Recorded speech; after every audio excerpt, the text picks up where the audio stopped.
Hey everybody, I am trying this round 3, which has been, we're having a hard time getting going here.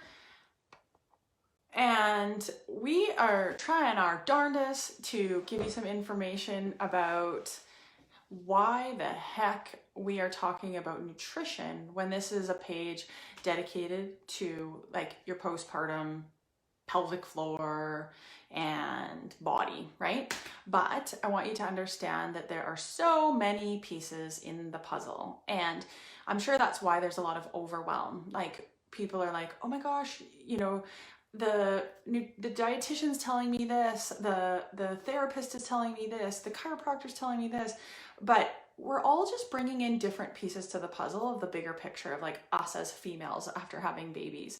And so that's why I wanted to start bringing in some other professionals to help tie all of these pieces together, because it really truly is not just about one thing. And I think that, for example, in the case of nutrition, that like it, we want to heal diastasis and we want our pelvic floor to be stronger and we want our body to be stronger, but if we're not giving it good fuel, then it's hard for the body to do that. So I'm just waiting for Brooke to sign in here because, like I said, we're having all sorts of issues with this today. This is our last try, and if not, I'm just going to try it on a different way to interview her, and I'll post this in this community. But basically what she needs to do is just request that she join. And the last take that we had was like so much interference for some reason. And I don't know if for some reason she's having a hard time connecting here. But we're planning to answer, the questions that you've submitted and talk a little bit about, tips and tricks for you to think about with your postpartum nutrition. And we're just, here we go. Here she comes. Like I said, we tried this once and there was like so much interference. This looks promising. I think we're okay. Yay. Third time's a charm. I think this will work. I was just saying, like, this is my first time doing like an interview this way too, but from what I understand, the way Facebook works is if I post it using a Zoom interview, they don't push it like onto people's feeds, which is they want you to use their platform. And so I thought, like, I've noticed a lot of the interviews I've posted aren't even getting shown to people. So I thought, let's try it this way and see if it makes a difference. Yeah. And so thanks for being persistent. Before you came on, I was just giving like a bit of a backstory and explaining that I think that like I've just started to make this a little bit of a bigger umbrella. And I think a lot of people are like, why are we talking about nutrition when this is supposed to be about the pelvic floor? But that's what I wasn't liking about where kind of my information was headed, is like, it's not just about one thing. There's so much going on, and we all bring in our expertise as professionals, but it all ties together. And I don't want it to be kind of like, well, she told me this and she told me this. I want it to be like, yeah, but we're all giving you information for your general well-being. And I was just saying that it's so important. I mean, women come to me saying like, help me heal my diastasis, or like, how do I recover my body? How do I get stronger? But so much of it comes from the fuel that we take in. And so that's why I thought that you'd be a great person to help me talk through some of these questions that people have and help them understand that we're not asking you to do two separate things. We're asking you to do two things that would help you in two ways, right? To help the bigger picture. So anyways, Brooke, that's a lot of rambling for me to say thanks for being here. Why don't you tell us a little bit about yourself, where you're located, and then I'll let you know some of the questions that people wanted me to ask you. Yeah. Sure. Yeah. My name is Brooke Bullock. I'm a registered dietitian here in Saskatoon, Saskatchewan. So I have a business, Food to Fit Nutrition, and I have a small team of dietitians who work with me. Predominantly, I do support PCOS, or polycystic ovarian syndrome, irritable bowel syndrome. And so with that, PCOS sometimes comes infertility, and a variety of other things as well. Infant nutrition is one piece as well. But I remember getting connected with you, Mel, when I was postpartum. My son is now 2 years and 4 months old, and I followed your feed so much. I worked really closely with a pelvic floor dietitian, or physiotherapist here in Saskatoon, but I got so much out of your stuff and have just followed you since. It was Aw. really, really helpful. Yeah, but I think the postpartum time is a really sensitive time, Oh. and the questions that came in were really, really good. You did sort of send me a couple to give me an idea of what people are wondering. Yeah, and I think that like I've noticed, like I work 3 days in the clinic, and I've noticed this theme of women coming in and just being like overwhelmed. Like especially COVID doesn't help, but they're coming in and they're just like, oh my gosh, like my brain hurts with all the information, and like especially because there's not as much help out there I think lately, and so I just wanted to kind of give some of the some information I think is valuable to hear, and then give them your contact information too, and you can talk about some of the resources you, so that people can find the help that they need. I wanted to ask you really quickly, one of the number one questions is talk about like how much extra nutrition, or I guess how many extra calories do we actually need during pregnancy, because I think that everyone's like, oh, I've got to eat like two of me. Talk about first, like, Yeah. because that's something that we're going to be diving into. And if you first just set the stage with pregnancy, like how much extra do we actually need to take in? How much extra do we need to like accumulate after? And then let's talk about some of these specific questions. hmm I think first and foremost, I'm just going to put it out there that, all of these guidelines are based on paper and it's based on like science. It's based on really controlled trials. Like we are not controlled people who live in incubators. We are really complex beings. So the guidelines suggest not that much, actually. We really only need like an extra at most 450 calories. Within our by the time we're in our third trimester. So it's not a lot of energy. And honestly, usually people are consuming, I find a lot of women consuming more calories sometimes in that first and second trimester. The first trimester, when you're feeling like, Yes.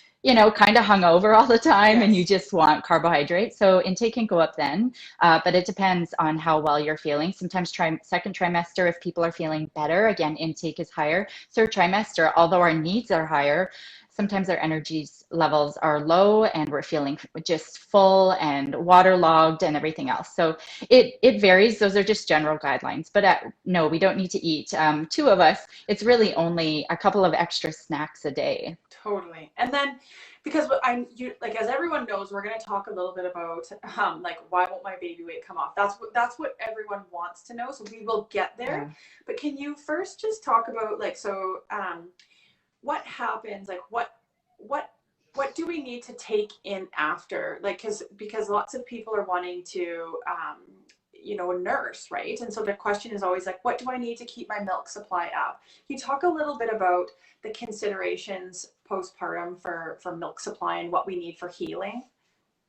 Yes, absolutely. So that fourth trimester, when baby comes in the next 3 months, there is, I think, just so much going on. It's very overwhelming. Our energy needs, if you're lactating, so whatever that looks like, breastfeeding, pumping, or maybe doing a little bit of both. Maybe you're supplementing with formula as well. But while you're lactating, your needs are actually higher than in pregnancy. So this is where we might need to be eating a little bit more. And I mean, I think almost every mom can relate to waking up in the middle of the night being starving. I mean, you're kind of up in the middle of the night anyway, feeding your baby. And so that fourth trimester is very important for a couple of reasons. Your energy needs are high while you're lactating.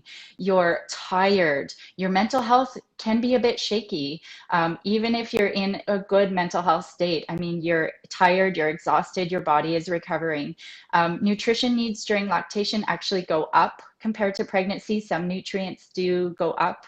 And of course, just in recovery, sometimes their body it depends how much iron we lost in pregnancy, but even just healing of scars and scar tissue and all of that, rehabilitating muscles and all of that, we just require, I think, consistent nutrition. And so one of the things that I often see is with postpartum, whether or not you have anxiety, is it's common for mom to kind of have the first meal or to drink coffee all morning long until like noon, 1, 2 p.m. Suddenly it's like, oh yeah, food I have to eat. So that's probably one of the biggest sort of And I don't want to say mistakes because no mom is ever making a mistake. Like you guys are doing your best, you're troubleshooting, but it doesn't really serve you well, I guess. And that's a really good question I encourage people to ask. Is this serving me well? No matter what it is related to food and what your goal is this serving me well? Do I feel, and when you don't eat, you can't support mental health, you can't support stress, your blood can make, not able you're not able to, food can help us to keep awake and feel more energized. You're not able to recover when you don't eat anything. Honestly, it is better to eat something, a bag of potato chips, than to eat nothing and just drink coffee all day long. This can just promote more cortisol levels, more stress, more everything. So we'll talk a little bit about the what in a bit. Well, and that's what I was gonna say is like, I think that that's the problem is you hear it all the time is that moms say like, I just didn't have time. And I wonder if you have, um, I remember like, cause I would get up and I'd be famished and I remember like just reaching for, not that peanut butter's bad, but I would just like shovel peanut butter in my mouth. And I knew that like I needed more than that, but it was like too much work to like cut the carrots or to like wash the broccoli. And so I was Totally. on one thing that I gave my husband. I was like, you need to make like little Tupperwares, like with all these, I made him put like beside every place I nursed, there was always a bowl of nuts. He always had to make sure there was a bowl of nuts and make sure that there was like containers of veggies in the fridge. And I would make myself drink some water and have those before I ate anything. It's not that I was like cutting out, like I still ate the peanut butter and I still like had the treats, but at least I kind of like got something good first. And I wonder if there's other, like that was another question that someone asked, or like, I'm starving, what quick snacks can I grab? And I wonder if that's something that, whether you want to touch on it and just list a few, and maybe that would be something that I would love if you would kind of like put together something for me that I can share for people. But like, what are some quick things that people could grab instead of going for coffee? Because I wanted my coffee too, but I would make Mhm. myself have something else first. Yeah, give us some ideas. Mhm. I think first and foremost, we're going to kind of set that expectation aside that you're going to have nice square meals, Oh, of course. breakfast, lunch, Yes. supper. And so really if it ends up that you're just kind of number one, I would say still enjoy your coffee. That's fine. And not everyone is able to eat first thing, especially when you're kind of tired and you might be nauseous from the night before or whatever. But it depends on what your day looks like when you're getting up. If you can, and sometimes I encourage parents to, or moms to set a timer, eat every 2 to 4 hours. Like it's going to vary for everybody, but don't let yourself go longer than 3 or 4 hours without food. Some quick grab and go things. We want to think about protein because that is going to help satisfy you. So if you're just eating toast and butter or crackers all day long, these are good energy foods, but you're lacking the protein, you're lacking fat that also help to keep you satiated or feeling satisfied. So with those fruits or crackers or toast, aim for that protein piece. So this could be nut butters if you have them around. It could be maybe someone makes you some protein balls. Maybe you have a friend who's really into that and you say, I could really use some protein balls right now. Hopefully you have those friends who call to say, hey, yeah, I'm coming over for a visit. What can I bring you? You can make requests. Like in the around idea, maybe some dried fruit.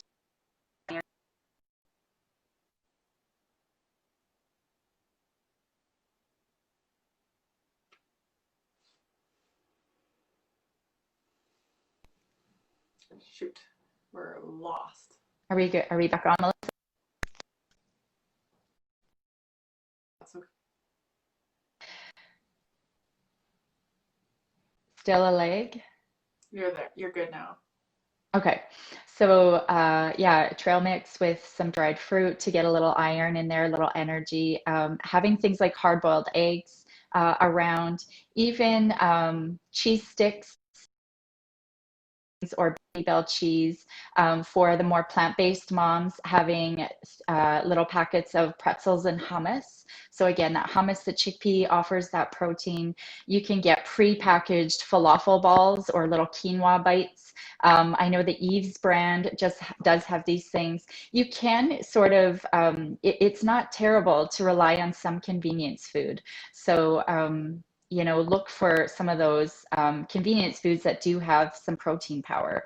Turkey bites, yeah, I'm just trying to think other things that I usually had, but Yeah, and lots of options. totally. It'd be a good thing for us to kind of like list, like I might get people to in the comments below, like list some of the things that you really found helpful, Mhm. because that's something I relied on. It's like, Yes, oh my gosh, I'm running out of the same ideas I have all the time, yes. and yeah, I think it's important. I love that you brought up like make sure that you have like your meals in the day, because I think that is the one of the number one reasons why we reach for such like snack food all the time.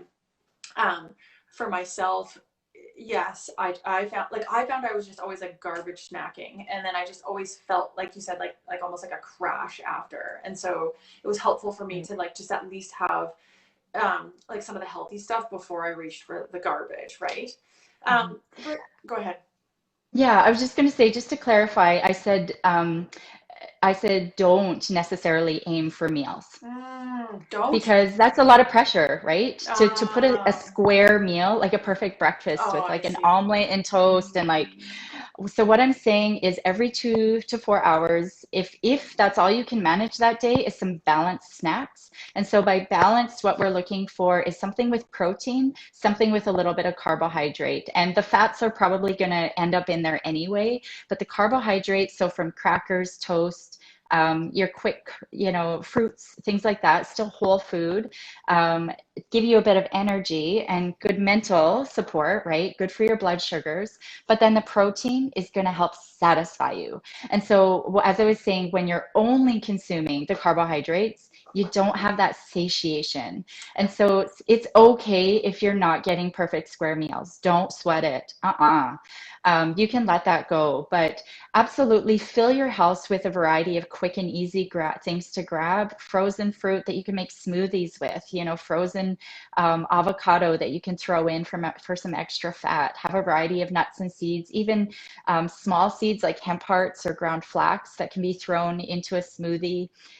Your easy to grab veggies like baby carrots, snap peas, radishes, like just anything, tomatoes, anything that you really like that make it easy for you to snack, but always combine it, right? Always try to grab that protein piece with it. And then when you're feeling like, okay, I think I can manage a proper meal, like I'm going to make myself a sandwich with protein and a side of veggies. Sure, that's a great day. But the reality is early on and sometimes in the middle of it all, it just doesn't happen. Awesome. I'm glad you brought that up. Yeah. Brooke, what about like one question that I think a lot of women wonder about, and some of it's marketing out there. Like, do people like when do you know if you need to take any type of supplementation besides food? Do you know what I mean? Like, obviously, their care Mhm. provider will be addressing some of that, but I do also notice a lot of women that are like, I don't feel like anyone talked to me about this. When do people know if they need to take some sort of supplementation? It's tough to say. I mean, a general guideline is for 6 to 8 weeks postpartum, just because it does have a good source of iron. So if there's any blood losses, you can just switch to a multivitamin. And for sure, in Canada, we need vitamin D. Everybody needs extra vitamin D. We don't get enough in our diet. We don't see the sun in the winter. So vitamin D is for sure one that I always recommend. But it's hard to say. And I think you'll know. Yeah, the other thing is like postpartum, getting blood work and getting things checked out just really doesn't happen. Like I'm over 2 years past and I'm just meeting with my doctor again to kind of just make sure everything's in check. I think you generally know something's up if you're like chronically like way over fatigued, if you're just not functioning well, if you feel like you're kind of falling apart at the seams, it's definitely a good time to see somebody Check and maybe in. get some blood work. Yeah. Totally. One of the questions that a couple women asked were like, how do I know if I'm getting enough? and how, like, because I want to prevent overeating, right? Because I know that I never like to make it about weight. It's not about weight, but I also don't want to dismiss that because I know that that's important. It was important to me too. It's not, I'm not saying it wasn't important, but how, speak to that, because I know that it's kind of like, Yes. oh my gosh, that's a big topic. Yeah. But I think, how do Yeah. people be mindful that they're getting the right calories, keeping their body healing and providing for their baby, but then also, you know, keeping on track for losing some of that baby weight that we all, you know, want to do. Want to do. Yeah, it's so tricky because I get this question a lot, and I wish that there was just, an XYZ, do this, this, and this, and that's what you need to do. The other thing is, like, I think it should almost be expected that your body size and shape and your weight are going to be different postpartum. Um, and, it should almost be expected that after a baby, your weight is a little bit higher then. And I don't know why or where the pressure comes from, but it's not fair and it's really just awful. But I think why there's so much, I think why we put a lot of pressure on ourselves is what I remember my experience was that when you have a baby, your whole life changes. Everything, like your body changes for one, but like how you view the world, your routine, all the things you used to like to do, your freedom. I think sometimes we feel so lost that the only way we know how to gain control again is like inward, but this can very quickly turn to shame and blame. The shame and blame game does nothing. It does nothing for your self-esteem. It's not motivating. And I think it's really quick to, if you see that and you sense it, just catch it and say, what purpose is this serving? Again, is this serving me well? Go back to that question. It never does. So then it's like, okay, what can I do? I think first and foremost, again, that whole idea of just not eating coffee until 2 p.m., that definitely doesn't help. We need to nourish the body. Your body needs antioxidants to function properly. And of course, when you fuel, you also keep your metabolic rate kind of moving and going. If you don't eat, but your demands are high, guess what? Your body doesn't, it wants to save everything. It's not going to efficiently use its energy. Yeah, because And the other I've got to thing, like keep this baby alive and I've got to stay alive. So I am going to like keep everything I can, right? yeah. So a lot of the things that I've already talked about will help. So eating somewhat regularly, set that timer, eat every 2 to 4 hours. What's comfortable? Obviously, don't overfill yourself. But someone had mentioned, I used to just eat until fullness. A question there is, are you eating until you're stuffed to try to get you by so that you don't have to eat for another 5 hours because it's go, go, go, go, go? Or what is that fullness level, and has that changed a little bit? We are used to just eating a certain amount of food and not really thinking about it, but tune into your body if you can. Are you even able to tune into those hunger and fullness cues? Some people, that timer is really important because they don't feel hungry at all. So sometimes we have to override that intuition and say, I just need to eat because I know I need it. The other thing is, do you know where that fullness level is? I mean, moms, right? We eat fast. We've got stuff to do. So try to slow down if you can. Try to tune into that fullness. Are you eating past comfort? But also, you can't just eat and then stop and still be hungry because that's not going to help you either. So we want meals to be really satisfying. We don't want our food to be filled with airy diet food because that's just going to ramp up your cravings. Um, and to be honest, the more frequently, it doesn't have to be every day, but the more frequently we have some of our fun foods like potato chips or chocolate bars or cookies, whatever it may be, if you have it semi-regularly, your cravings will, be there. But you're right, these foods don't really serve us well if that's all we're eating, right? If that's all we're going to. So we need these foods in our lives. They serve a purpose. It does serve you well. Sometimes it's good coping food when you're having a bad day. But at the same time, we want to fill our plates with all those other nourishing things. And then these are fun foods that are there. They're normal. It's normal to have. It's finding the balance so that you don't end up in a restrict binge cycle, which I see so much of. Totally. Anytime dieting is the kicker.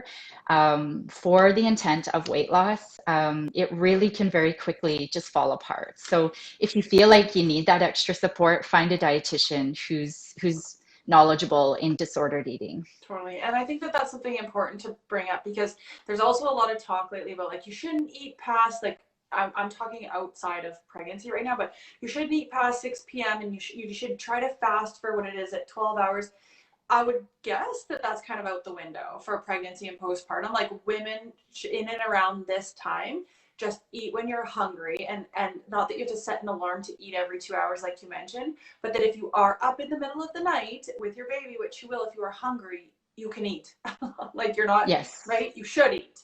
Yes, Yes. exactly. Because I think that like Yes. there's a lot of confusion around that too. And like Right. is it bad? Like am I gaining weight at night or yeah. Right. I think too, just as a very brief, I know intermittent fasting is such a huge, it's very popular right now. I get a lot of questions, but some of the research that I've been digging up is that it doesn't seem to be all that effective for women and weight loss anyway. So I don't know that I'd be barking up that tree too hard, Yes. especially if it feels really abnormal. And, to be honest, most of us do technically fast through the night, but most of us are not up 4 times with a baby. So I don't know that this is the right time to be doing things like that. Got it. Yeah. A couple questions. I'm just looking at some of the questions people sent in here, and there were a couple around how mindful do I need to be with what I'm ingesting and like what gets to my baby. Yeah. Mm, yeah. Honestly, eat everything. Eat whatever you like, unless there's something serious coming up. You're seeing signs of excess gas, pain, constipation, or bloody stool in your baby, then see your doctor. Maybe see a pediatrician. They might refer you to an allergist. But if everything seems to be fairly well, wet diapers, poop, um, continue to eat your regular diet, continue to eat all the allergenic foods, fish, seafood, nuts, nut butters, spicy foods. Some of this food can make baby a bit more gassy, and you might notice that, but it's not an indication to stop eating these foods. And sometimes there's a little bit of evidence that the more variety that baby tastes in the breast milk, they might actually be more adventurous when it comes to introducing solids. Oh, that's good to know. That's awesome. Yeah, yeah. Um, I am so Brooke, anything else that I kind of haven't, I want to talk a little bit about some of the resources that you have and some of the ways that you kind of help educate people about this topic. But is there anything else, like those are the main questions that I got from people.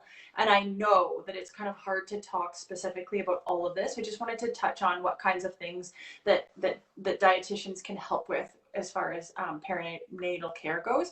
But what else, Brooke? Is there anything else that I should have touched on that you feel like is really important for people to know? Fiber, Yes, I fiber. wrote that down. Yeah. Fiber. Yeah, I was thinking about actually because I work in irritable bowel syndrome, it's not uncommon for us to talk about planting the seed that perhaps visiting a physiotherapist who specializes in pelvic floor health, because there is definitely a relationship in how that pelvic floor changes and how you poop. So sometimes it can be related to constipation, sometimes more loose stools, but fiber in soluble and insoluble forms can definitely help with some of the bloating that we feel around just gas and bloating and discomfort around food.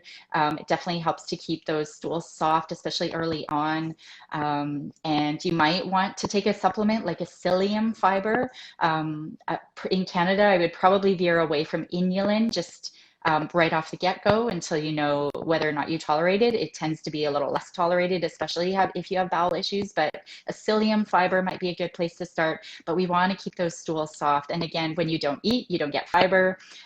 When you eat just sugar and potato chips, you don't get fiber. So we need to have that balance. And the psyllium's Yeah. fine during pregnancy? Yes. Yes. Yeah. Yeah. Mm-hmm. Will you guys all comment whether you're constipated or diarrhea? I'm just joking. I talk about this all the time. So, I think when it comes to like seeing a dietitian, I think it really depends what's going on for you. So if you're really struggling with your body image and you really have concerns around your weight, and some people's concern, well, your concerns are always valid. I would just want to put that out there. Whether you see a weight inclusive dietitian or whether you see someone who promotes and supports weight loss, your concerns are always valid.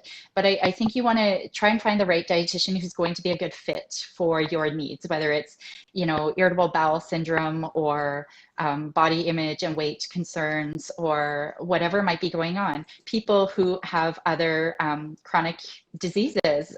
So for those with type 2 diabetes, or for people with, again, IBS or IBD or PCOS, postpartum care can be a really important piece. We don't want mom and her health to fall apart while you're trying to also take care of a baby. And it can be, as you said, so overwhelming. So we still need to take care of mom. We still need to take care of chronic conditions. We still, we want mom to nourish and to have her concerns heard and to be able to voice that. And yeah, so it's just about seeing the right dietitian to meet your needs. Totally. It's the same as a therapist. You won't always jive, or they might just not have the information Yes. that pertains as well to you. Yes. Talk a little bit about, I know that you do, and this will help a lot of the people in this community because they're going to start to be feeding their baby something other than formula and breast milk. I know that you have, I believe it's like a course that moms can work through, like introducing babies to solids, correct? Yeah. So I should say, like, if you go to the website, foodtofit.ca, you'll go to the blog. I do have a blog on postpartum care, just sort of reverberating everything on paper with lots of ideas, snack ideas to have around the house. But you'll also find information on introducing solids, general stuff about cow's milk, stuff about plant-based beverages, and then my course. So the online course is an evergreen course. Basically, you can start anytime. You can move through it at your own pace. I do have, like, it's a PowerPoint. There's a couple of different handouts. So there's recipes. So one of the recipe handouts, I think there's 17 or 18 recipes. But I do go through everything from vitamin D supplementation to allergenic foods, how to introduce them, when to introduce them, which ones to introduce, when to see a doctor or an allergist, what are some signs and symptoms of allergies, all the questions that parents are like lost. And it can be a very exciting time, but it can also cause a lot of anxiety for new parents. Around texture, it's okay to start with mash and puree, but how to advance that texture. We don't want to get stuck there. We don't want a 1-year-old baby on pureed food. If you're interested in baby-led weaning, how to go about that safely. So talking about choking risk foods, lots of demonstrations. I do have videos of my own son going through this. And so it really goes through the guidelines, the most up-to-date evidence-based guidelines, as well as a lot of just personal information based on my experience when I went through it. That's awesome. So, That's awesome. Yeah. I think that's really important. I'm going to link all this stuff after we hang up. I'm going to get all of that stuff from you and link it all in the bottom so that it's all accessible for everybody. And thank you so much, Brooke. You're obviously the first person I did this format with. So I appreciate you being patient with me while I figure this out. And yes, I also want to link kind of like your website and your page and everything that people can find you, and appreciate you taking the time to, help everyone figure out, kind of how this relates to them and how they can take little pieces out of this and apply it to them. I think it's important, again, to not think of all the things that you have to do or that you're not doing right, but just take a tomorrow, like observe, what do I tend to do? And then pick away some of these suggestions that Brooke has used and try one of them every day and just see. You'll notice some are like, oh, that really works for me. And others, don't as much. But, pick away at it little by little, and you'll notice that it makes a big difference for your overall health. And yes, what you put in your body very much affects the healing of your whole body, physically and mentally. So piece of the puzzle. Anyways. Yeah. Well, thank you so much for having me, Melissa. Yeah. I'm turning my head because I've got you set up on a tripod, but Lee. Oh. Hi, Lee. She said this was great and thanks for all of the info. Yes. Perfect. I love it. And so thanks so much for joining, Lee. And Thank you, Brooke, and we'll see you again soon. Okay? Yeah, you bet. Sounds good. Okay. Thanks. Bye, everyone. Bye.